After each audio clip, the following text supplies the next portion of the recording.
incarcerated in a country that holds 5% of the world's population. I am the beast that you made. I will most likely have PTSD and be at high risk of suicide for being solitary confined. I am the beast that you made. The turning point for me was in prison. I wanted to change my life. So eventually I decided to make the changes, and it took a long time. It took me like 10 years, but I did it. Since this conviction, I believe that the continuing to saddle with the collateral consequences of this conviction no longer advances the interests of justice. All right, thank you very much. You can be seated. I am going to grant your petition, Mr. Marfil, and looking at the statute 137218, I do find... Maybe I'll see you on TV Sunday. I knew it would be a long journey towards change. I started with relearning my own language, Hiligaynon. So this language growing up is like my family's language. They barely spoke Tagalog. They only spoke Tagalog when it comes to like communicating with other people who speak Tagalog. But when it comes to the family, they only speak Ilonggo, and they sing when they talk. They're kind of like sing talkers. Ako ay Ilonggo, kabalo ako mag Hiligaynon, pero hindi ako mayogid. Gusto ko. I do want to learn it. It's just I only know a little bit because of my family. Same thing with Tagalog, but yeah, it's definitely on a part of my mission is to learn it so I can communicate with my kabayan too. Try to flip the vibe, got the flag high and it's wave inside the. I woke up first, big flips. I continued tracing my roots and understanding what it truly meant to be Filipino. I was inspired when Manny Pacquiao got popular, because before that, growing up where I grew up, there wasn't a lot of Filipinos in Southern Oregon, diba? And there's also like I first came to California, and I was bouncing around from place to place, hard to find my roots.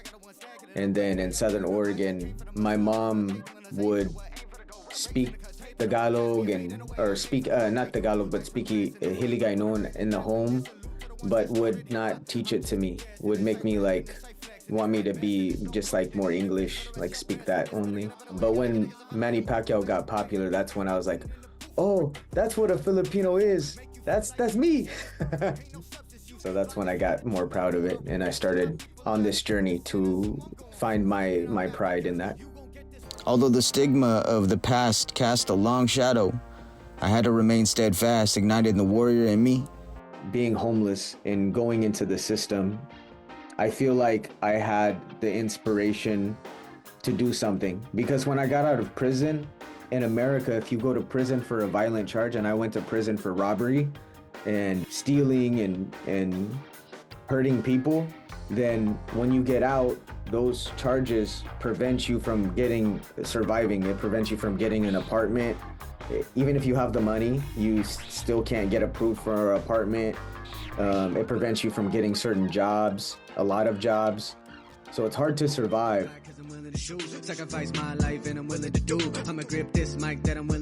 I relied on music. It became an integral part of my whole being. I've always listened to hip hop as a kid, but I think I started really getting influenced listening to Tupac and Bone Thugs, Tech Nine, Bay Area hip hop artists like Ruby and Bamboo from LA. You know, listening to these American hip hop artists and Filipino American hip hop artists really inspired me to, listen to the lyrics more and really critically think about what they were saying. And also kind of analyze the style. A lot of the rhythms I was really attracted to. I was almost addicted to the patterns. They were like kind of like drum patterns, you know? So that's where it started. And then when I was a homeless youth, I started rapping for change.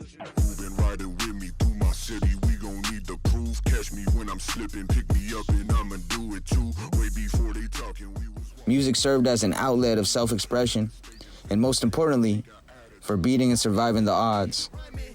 In downtown Portland, Oregon, I used to busk a lot and sell CDs. A lot of humble beginnings. I used to go on the bus too and bang I'd go on the back on the bus and then bang on the windows and rap while I'm banging on the windows.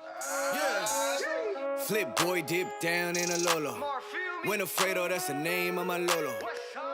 Music helped me shape my identity as a true-blooded Pinoy. It also fueled my passion, and it gave me the opportunity to talk about my immigration story. I always knew I had a talent for it from the beginning because I seen how people reacted to me, and that's what kept me going. I don't think if people responded to my music in a way that's like, oh, you're good, or that's dope, or, you know, I think that I would have given up a long time ago on it.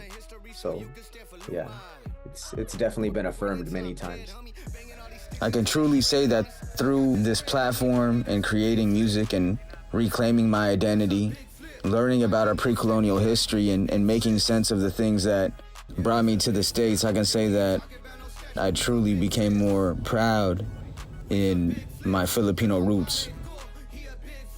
And all of this fostered the connections that go beyond any collaboration.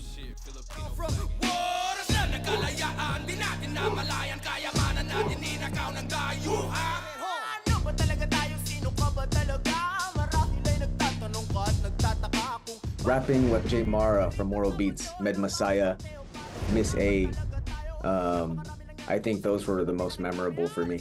I felt that way before then. But when I was with them, I was like, whoa, my dreams like keep coming true. This is good. This is a good affirmation that I'm on the right path.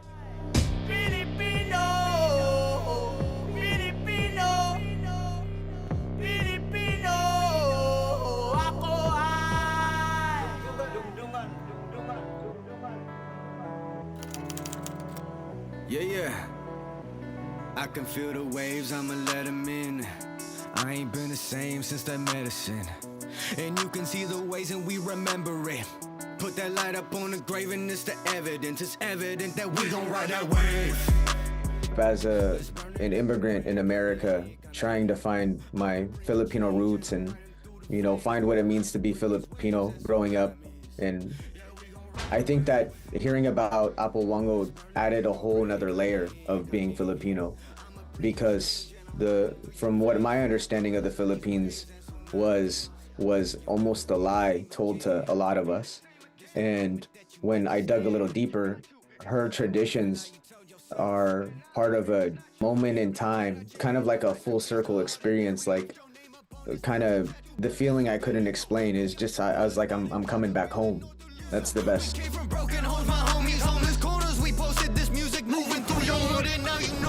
I co-founded a program called Ascending Flow. It's a mentoring program that we mentor youth, marginalized youth. Being Pinoy outside of Pinas is representing the Philippines with pride and acts that contribute back to your community. I'm thankful that my mom, my nanay, told me that it's never too late to not give up, to never give up on your dreams, because those words are a reason why I'm still here today doing what I'm doing.